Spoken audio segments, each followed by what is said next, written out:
Teasing the timid lass, her covert practice left them speechless. Olivia Bellwether had always been the sort of person who favored twilight over sunshine. At 21, she radiated a modest charm that rendered her almost unseen in sizable gatherings. Her slender build, barely reaching 5 feet 4 inches, paired with her habit of wearing baggy sweaters and faded pants, projected an image of someone who wouldn't harm a soul. Her hazel eyes, frequently obscured behind round spectacles, rarely held the gaze of unfamiliar people.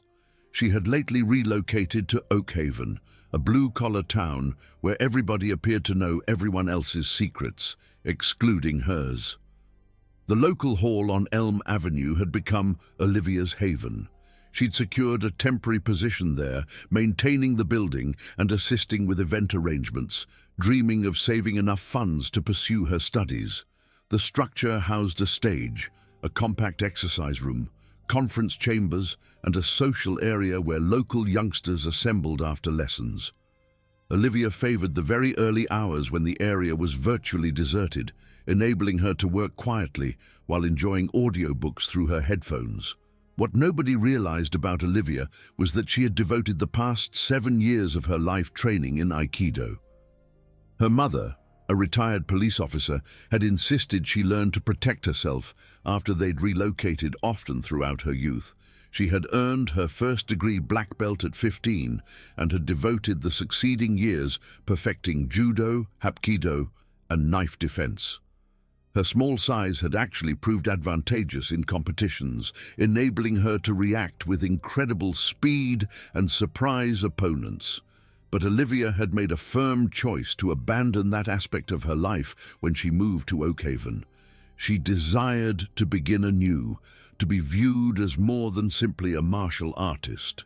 The difficulty commenced 4 weeks after she'd begun working at the community center. Gavin McMillan, a 23-year-old with arms covered in tribal patterns and a history of instigating arguments, had declared himself the informal chief of a clique that loitered around the hall most afternoons. He stood almost 6 feet 2 inches, with sturdy frame and a constant smirk that implied he found most folks beneath him. His 2 loyal companions were Caleb Foster, a scrawny 18-year-old who giggled excessively at Gavin's jokes, and Noah Thompson, a heavy-set guy with shaved head who seemed to communicate mostly through sneers and forceful gestures. Olivia initially attracted Gavin's notice when she was replenishing supplies in the exercise room. She had been moving quietly between the machines, her gaze lowered when Gavin intentionally moved into her path. "Yo, newbie," he shouted, loud enough for everyone to notice. "You always creep around like you're scared of everything?" His cronies instantly joined him, forming a barrier of threat that made other gym visitors glance nervously before turning away quickly. Olivia had merely smiled politely and attempted to step around them, but Gavin moved to impede her path again. "I'm addressing you, sweetheart. What's your handle?" When she whispered her reply, barely audible, Gavin cupped his ear in an exaggerated motion. "Huh? What was that? Can't hear you over your overwhelming confidence." Caleb and Noah erupted in laughter, and Olivia felt her cheeks flush with embarrassment. She succeeded in squeezing past them and continued with her work, but she could sense their stares following her actions. The pattern established itself rapidly. Gavin and his friends would position themselves wherever Olivia was working, making remarks about her clothes, her work habits, or her noticeable nervousness around them. They nicknamed her Cricket because of how quietly she moved and how swiftly she vanished when they approached. During her lunch breaks, when she sat alone reading in the social area, they would sit nearby and make loud comments about loner weirdos and folks who think they're too special to chat with anyone. Olivia's inner conflict was perpetual. Every ounce of her training urged her to respond, to demonstrate to them precisely what she was capable of. She knew she could have Gavin immobilized in moments, could demonstrate maneuvers that would leave him questioning everything he thought he knew about intimidation. But she also realized that the instant she revealed her talents, Her clean slate would be ruined. She would become the fighter girl once again, defined by her aptitude for violence rather than her intellect, her compassion, or her ambitions of becoming a librarian. The bullying grew progressively. Gavin began unintentionally jostling her when she carried boxes, causing her to drop and scatter items across the floor. He would then offer fake apologies while his buddies chuckled. They started concealing her cleaning equipment, compelling her to search for them while they observed and made comments about her scavenger hunt. Once, they rearranged all the tables in the conference room she was supposed to prepare, then reported to the director about her laziness when she was behind schedule completing the task. Olivia's director, Mr. Henderson, was a kindly man in his 60s who seemed unaware of the dynamics unfolding in his hall. When Olivia attempted to allude to the issues she was confronting, Mr. Henderson would grin and say things like, "Oh, those boys are just being playful," or "You'll fit in once you get to know everyone better." The other staff members were either too busy or too scared by Gavin's clique to intervene. Olivia began to feel completely isolated, ensnared in a circumstance that was deteriorating daily. The turning point arrived on a Wednesday morning in early October. Olivia had been employed at the hall for almost 2 months, and the torment had become a regular occurrence. She was polishing the stage when Gavin and his buddies approached, but this time something seemed unusual. Gavin's familiar smirk had been replaced by a more menacing look, and both Caleb and Noah appeared unusually excited. A chill ran down Olivia's spine as she noticed the change in their demeanor. "Hey, Cricket!" Gavin called out, his voice echoing across the empty stage. "We've got a proposition for you." Olivia continued cleaning, hoping they would tire of it and leave, but Gavin seized the cloth, forcing her to look up at him. "Listen, we've been thinking. You've been here for what, nearly 3 months? And you've never once socialized with us. That's not very hospitable." Olivia tried to pull the cloth back, but Gavin's grip was firm. "I'm not really into socializing," she said softly. "I prefer to keep to myself." The words came out shakier than she intended, and she instantly regretted showing any indication of weakness. The morning sun streamed through the high windows, casting long shadows across the stage. Caleb laughed and moved closer. "Come on, Olivia. Don't be such a frigid cow. We're trying to be friendly here."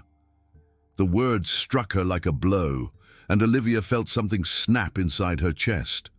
Nobody had ever addressed her that way previously, and the careless cruelty of it made her fists clench involuntarily. She could smell the cheap cologne Gavin wore, a cloying scent that made her stomach churn.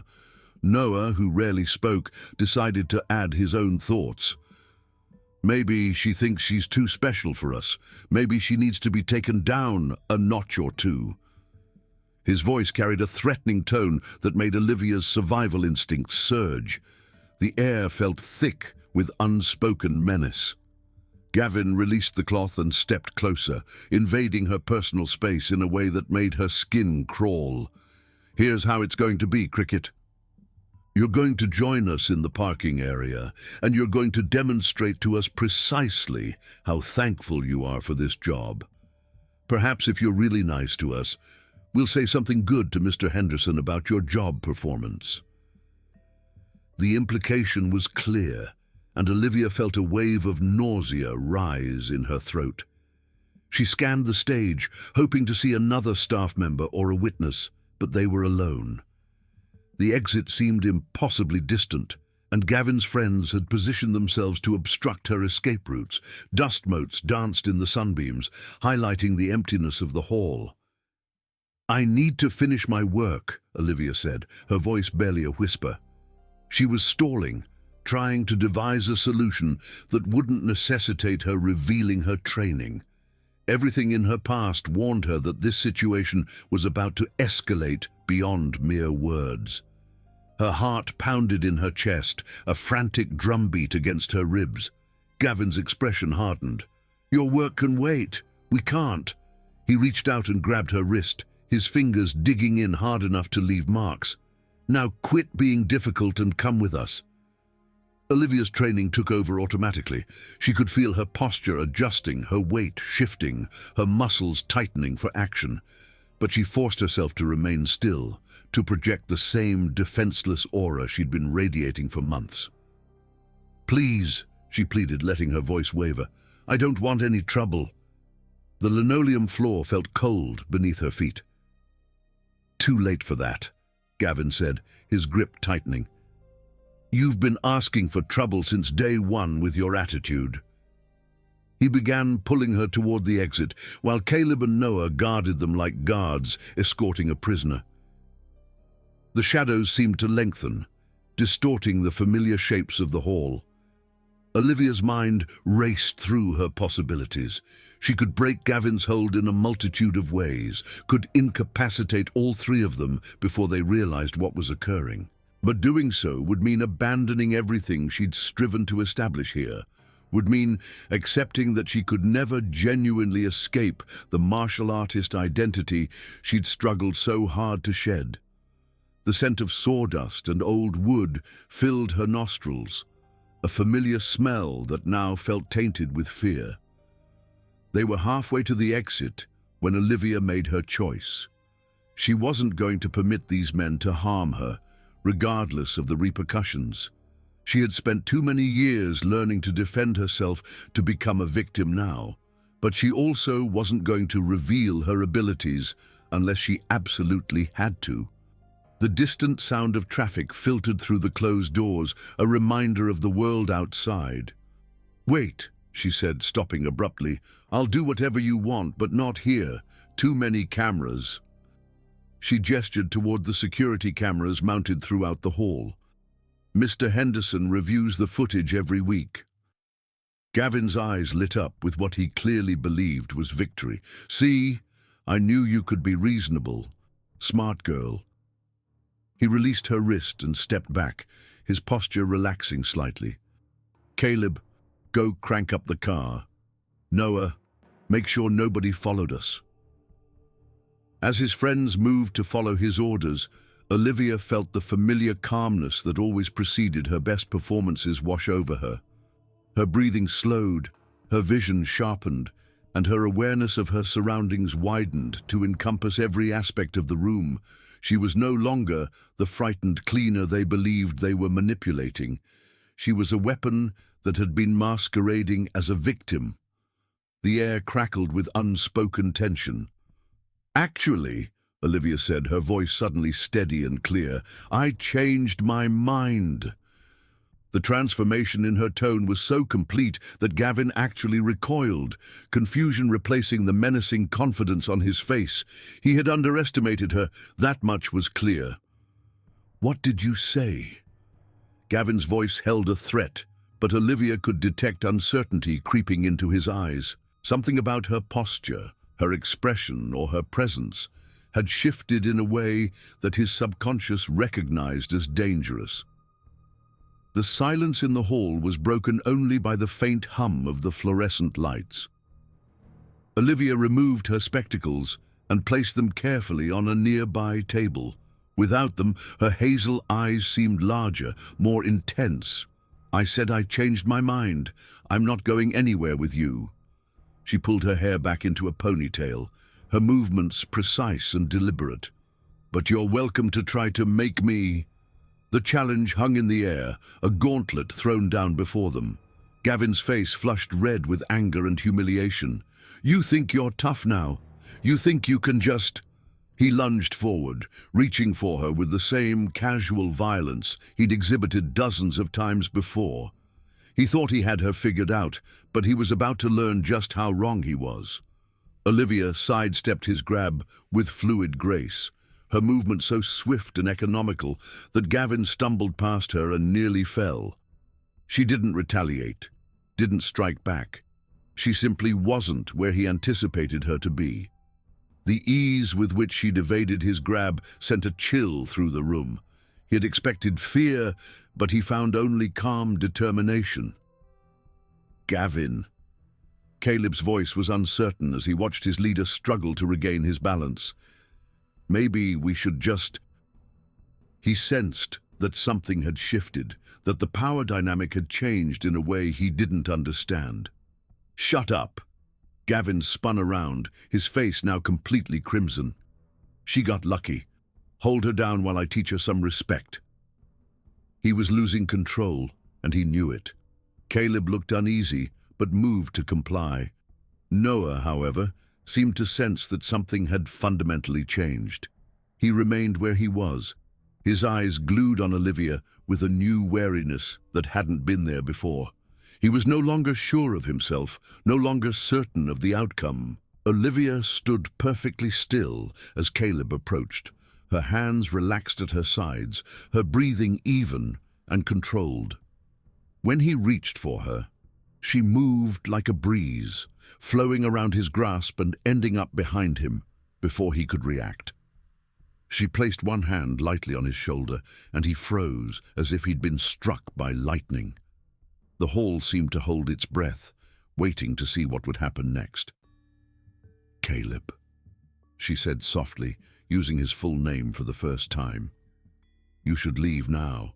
This isn't your battle." Her voice carried an authority that made him shiver involuntarily. He felt a strange energy emanating from her, a sense of power that he couldn't explain. Caleb tried to turn around, but Olivia's grip, while appearing gentle, held him in place with iron certainty. "Gavin," he called out, his voice higher than usual. "Something's wrong here. Something's really wrong." He was starting to panic, realizing that they had gotten themselves into something they couldn't handle. Gavin's response was to charge at both of them, his fists clenched. Olivia released Caleb and stepped into Gavin's charge, her movement so smooth it looked like a dance. Gavin's punch sailed harmlessly past her head as she dropped into a flawless crouch, swept his legs, and sent him crashing to the floor with a resounding thud that echoed through the hall. The silence that followed was deafening. Gavin lay on his back, staring up at the ceiling, trying to comprehend what had just occurred. Caleb had stumbled backward until he hit the wall, his eyes wide with shock. Noah stood frozen in place, his mouth agape. The air was thick with disbelief. Olivia straightened slowly, her expression calm and composed. "I attempted to avoid this," she said, her voice carrying to every corner of the room. "For 2 months, I've endured your insults, your threats, your pathetic attempts to frighten me. I've cleaned up your messes, ignored your harassment, and pretended to be the helpless victim you wanted me to be." She had given them every chance to stop, but they had refused. Gavin struggled to sit up, his face a mixture of rage and bewilderment. "You crazy cow, He couldn't believe that this timid girl had just taken him down so easily. Olivia's foot appeared beside his head so swiftly that he didn't see it coming. She hadn't kicked him, but the speed and precision of the movement made it clear that she could have. "You'll what, Gavin? You'll continue to threaten and intimidate someone you thought was weak? You'll keep pretending to be tough when you can't even handle a girl who's 10 inches shorter than you?" She had shown him the truth, and it was a bitter pill to swallow. The reality of the situation was beginning to dawn on all 3 men. This wasn't the scared cleaner they'd been tormenting. This was someone who moved with the fluid precision of a trained martial artist, someone who had been holding back for reasons they couldn't fathom. They had made a grave miscalculation. Gavin scrambled to his feet, his pride wounded more than his body. "I don't know what kind of ninja movie nonsense you think you're pulling, but..." He swung wildly at her, putting all his weight behind a haymaker that would have seriously injured most people. He was desperate to regain control of the situation. Olivia ducked under the punch and drove her elbow into his sternum with surgical precision. Gavin doubled over, gasping for breath, and Olivia followed up with a knee strike that sent him stumbling backward. She hadn't hit him hard enough to cause lasting damage, but the message was clear. She could have. She was holding back, giving him a chance to surrender. 7 years, Olivia said, circling Gavin as he struggled to breathe. 7 years of training, 5 days a week, 3 hours a day, judo, hapkido, knife defense, and traditional aikido. I've fought men twice your size and half your ego. She paused in front of him, her stance relaxed but ready. Did you really think I was defenseless? Or did you just want to believe I was? She wanted him to understand the consequences of his actions. Caleb found his voice first. Jesus, Olivia, why didn't you say anything? Why didn't you fight back before? He was genuinely confused, trying to understand her motives. Olivia's expression softened slightly. Because I wanted to be more than what I could do with my fists. I wanted to be judged by my character, my work ethic, my kindness.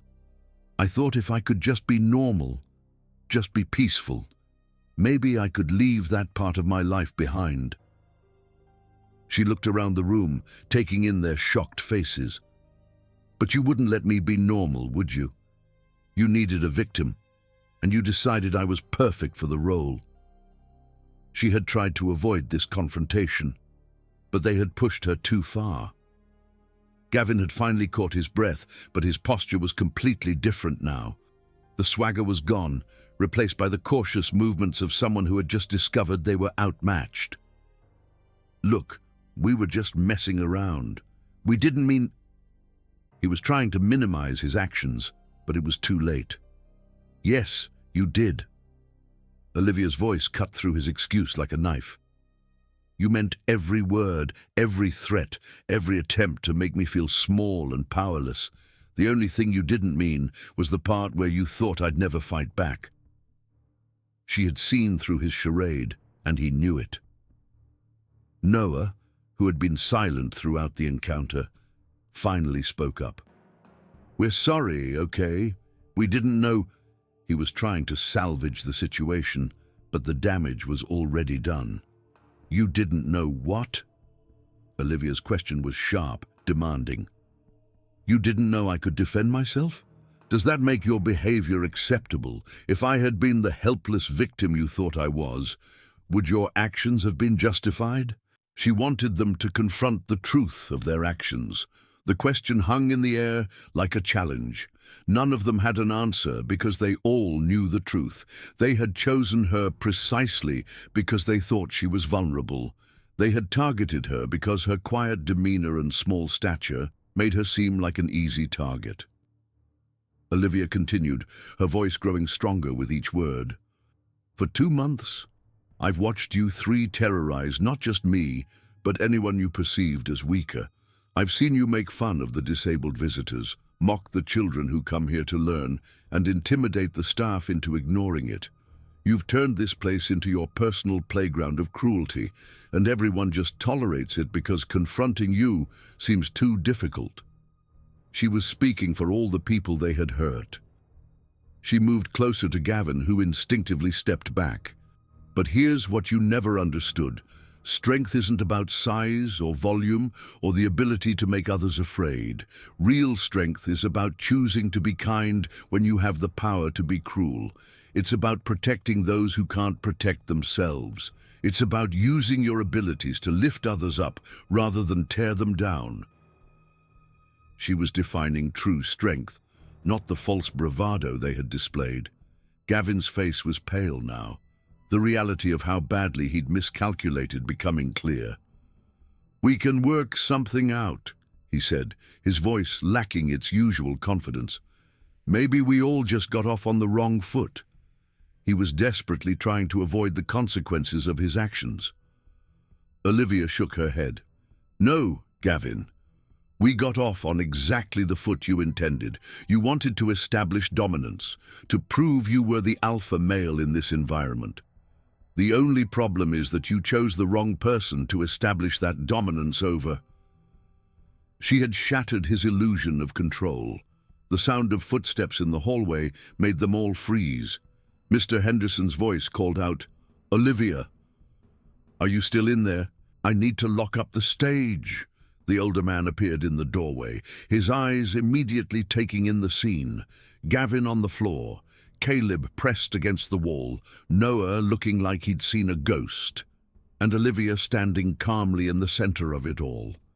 The tension in the room was palpable. "Is everything all right in here?" Mr. Henderson's voice held concern and confusion.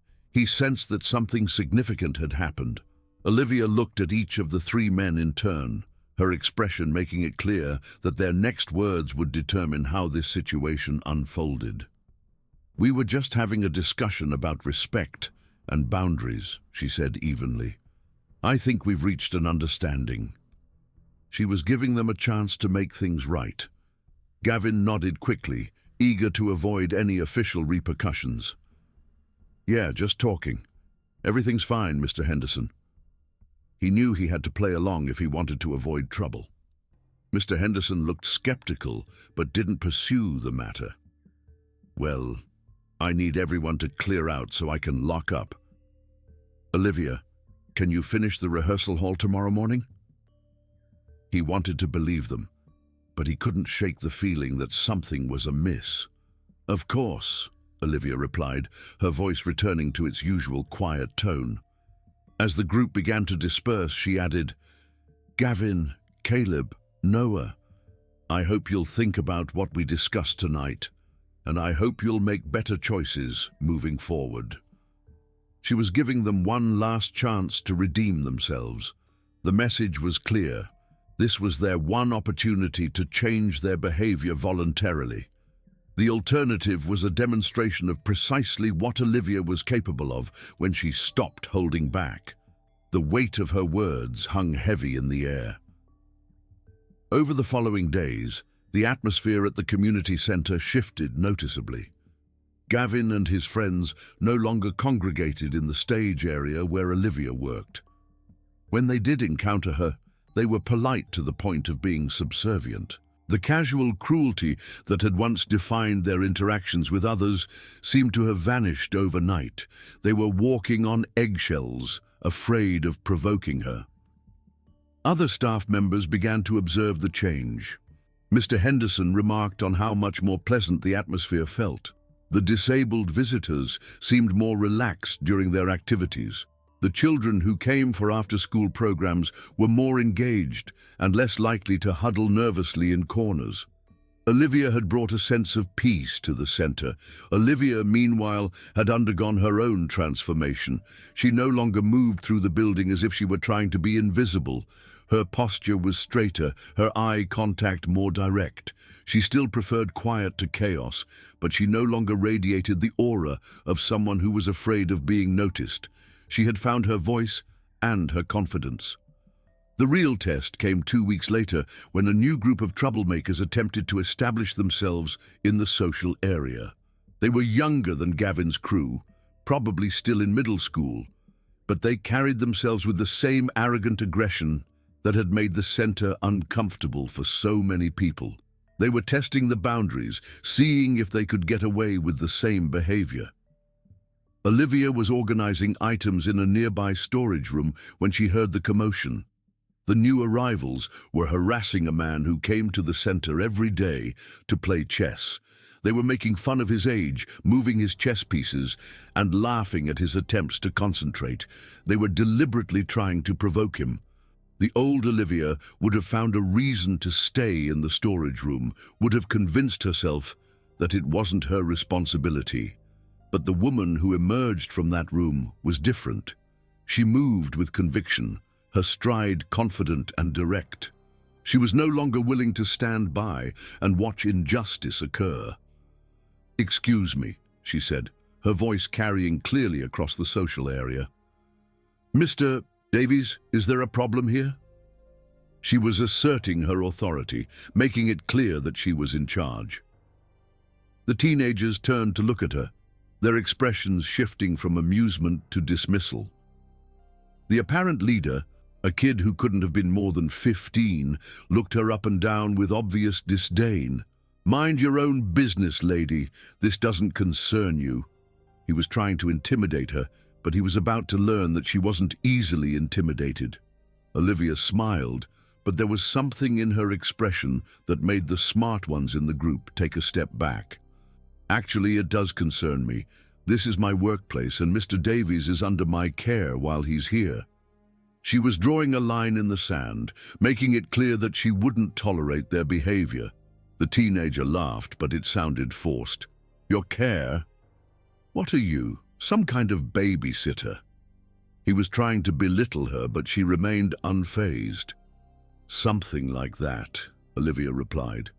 Her voice remained calm, but her posture had shifted almost imperceptibly.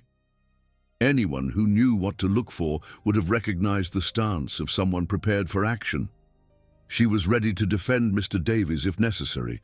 Gavin, who had been watching the exchange from across the room, stood up abruptly. "Hey," he called out to the teenagers, "you guys should probably find somewhere else to hang out." His voice carried a warning that made the newcomers look confused. He knew what Olivia was capable of, and he didn't want them to find out the hard way. "What's it to you?" the leader shot back. But Gavin's expression was serious, in a way that suggested he knew something they didn't. He was trying to protect them from themselves. "Trust me," Gavin said, glancing at Olivia with something that might have been respect. "You don't want to push this. Find another place to be tough, guys." He was urging them to back down, to avoid a confrontation they couldn't win. The teenagers looked between Gavin and Olivia, trying to decipher the dynamic they'd stumbled into. The smart ones began to retreat, but the leader was too proud to retreat without making a statement. He couldn't back down without losing face. "I'm not scared of some cleaning lady," he said, puffing out his chest. "What's she going to do, hit me with a broom?" He was trying to regain control of the situation, but it was slipping away from him. Olivia stepped forward, closing the distance between them in 2 fluid strides. She didn't touch him, didn't make any threatening gestures. She simply stood there, her presence somehow filling the space around them in a way that made the teenager's bravado falter. Her quiet strength was more intimidating than any physical threat. "I'm going to ask you once to apologize to Mr. Davies and leave," she said quietly. "After that, I'm going to stop asking and start insisting." She was giving him one last chance to do the right thing. The teenager looked into her eyes and saw something that made him swallow hard. Whatever he found there convinced him that backing down was the prudent course of action. He had seen a glimpse of the power that lay beneath her calm exterior. "Sorry, old man," he mumbled to Mr. Davies, then jerked his head toward the exit. "Come on, this place is boring anyway." He was trying to save face, but everyone knew he was running away. As the group shuffled toward the door, Olivia called out, "And boys, if you decide to come back, I suggest you remember what respect looks like. It'll make your visit much more pleasant." She was setting a standard for their future behavior. After they left, the social area buzzed with quiet conversation. People who had witnessed the encounter were clearly impressed by how Olivia had handled the situation. Mr. Davies approached her with grateful tears in his eyes. "Thank you, dear," he said, his voice shaking slightly. "I don't know what would have happened if you hadn't intervened." He was genuinely grateful for her protection. Olivia helped him back to his chair and retrieved his scattered chess pieces. "Nothing would have happened, Mr. Davies. People like that are bullies who prey on those they perceive as weak. They crumble the moment they encounter real strength." She was reassuring him, reminding him that he wasn't powerless. Gavin approached them, his expression serious. "Olivia, I owe you an apology, a sincere one." He looked around the room, making sure others could hear. "What we did to you was wrong. Not because you turned out to be tough, but because it was wrong regardless. I'm sorry." He was publicly acknowledging his wrongdoing. Olivia studied his face, looking for signs of insincerity. What she found instead was genuine remorse and something that might have been admiration. "Apology accepted," she said. "But remember, the real test isn't how you treat people who can fight back. It's how you treat those who can't." She was challenging him to live up to his apology. The conversation that followed was unlike anything that had occurred at the center in months. People who had been afraid to speak up began sharing their own experiences with bullying and intimidation. Staff members who had felt powerless to intervene began discussing new policies and procedures. The elderly visitors talked about feeling safe and welcome again. Olivia had created a space for healing and change. Olivia listened to these conversations with mixed emotions. She was proud of the positive changes, but she also knew that her carefully crafted anonymity was gone forever. She was no longer just the quiet cleaner. She was the person who had stood up to the bullies, who had transformed the entire atmosphere of the community center through a combination of skill and courage. She had become a symbol of hope and resilience. As the weeks went by, Olivia found herself settling into her new role as an unofficial protector and mediator. She still performed her cleaning duties, but she also found herself settling disputes, offering guidance to troubled youngsters, and serving as a liaison between different groups that used the hall.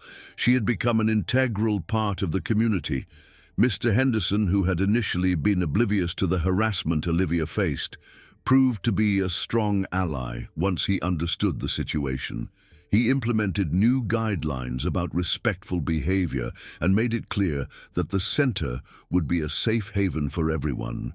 He also offered Olivia additional responsibilities that capitalized on her natural leadership qualities. He recognized her value and wanted to support her. The most surprising development was the relationship that developed between Olivia and Gavin. He began seeking her counsel about anger management and conflict resolution. He disclosed that his aggressive behavior had been a way of hiding his own insecurities and fears. Under Olivia's guidance, he started directing his energy into more constructive activities, eventually becoming a role model to some of the younger people who frequented the center. He was turning his life around thanks to her influence. Caleb and Noah followed Gavin's example, though their transformation was less profound. They became more aware of their actions and their impact on others. They stopped engaging in group intimidation and occasionally even spoke out when they witnessed others being mistreated. They were learning to be better people. The real triumph, Olivia realized, wasn't in the moment when she had displayed her martial arts skills. It was in the weeks and months that followed, as the culture of the community center shifted from one of fear and intimidation to one of mutual respect and support. She had demonstrated that true strength wasn't about the ability to harm others, but about the wisdom to know when and how to use one's power. She had become a force for positive change. Olivia's mother phoned her one evening, and she found herself recounting the recent events. "I'm proud of you," she said after she completed her story. "Not because you can fight, but because you chose not to fight until you absolutely had to.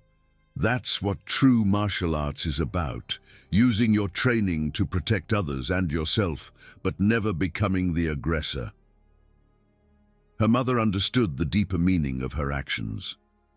As Olivia hung up the phone, she gazed around her modest apartment and reflected on the journey that had brought her to this point. She had come to Oak Haven hoping to shed her martial artist identity, to become someone defined by kindness rather than strength. What she had discovered was that true strength and kindness weren't opposing forces. They were complementary attributes that could create something extraordinary when properly balanced.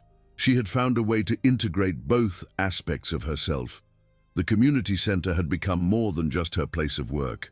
It had become a place where she could be completely herself, the quiet, thoughtful woman who preferred books to conflict, but who was also capable of standing up for those who couldn't stand up for themselves. She had learned that fleeing from her abilities was less important than learning to use them wisely. She had found her purpose. Olivia smiled as she prepared for bed. thinking about the teenagers who now came to her for advice, the disabled visitors who felt secure because of her presence, and even the former bullies who had learned to channel their energy into more constructive activities. She had wanted to begin anew, to be seen as more than just a martial artist. In the end, she had become exactly that, not by hiding her abilities, but by proving that true strength meant knowing when to fight and when to show compassion. She had become a true hero. The transformation was complete, but it wasn't the transformation she had anticipated. She hadn't become someone different. She had become someone complete. She had found her true self. 30,303 characters.